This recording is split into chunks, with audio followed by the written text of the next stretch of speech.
Ne çocukluk yaşadım, ne gençliğimi. Hayatım çileyle, yoklukla geçti.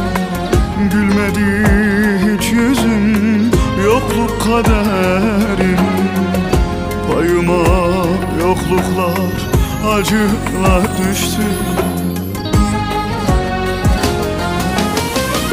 Kaç kere vuruldum, kaç kez yakıldım.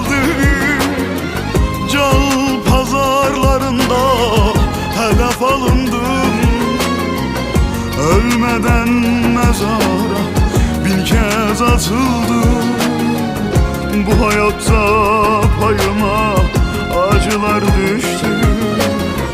Yalnızlık, gözyaşı, acılar düştü. Tek başına hayatla savaşmak düştü. Kaç kere vuruldum, kaç kez yakıldım. Can pazarlarında hedef alındım. Ölmeden mezara yüzlerce, binlerce kez atıldım. Bu hayatta payıma acılar düştü. Tek başına hayatla savaşmak düştü.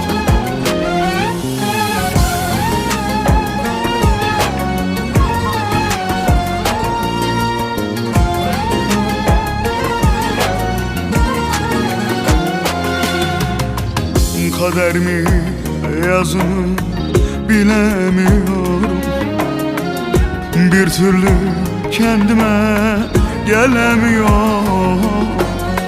Nasıl hayattayım şaşırıyorum. Bu hayatta payıma acılar düştü. Kaç kere vuruldum, kaç kez yakıldı. Can pazarlarında hedef alındı. Ölmeden mezara yüz kez atıldı. Bu hayatta payıma acılar düştü. Yalnızlık, gözyaşı, acılar düştü. Tek başına hayatla savaşmak düştü.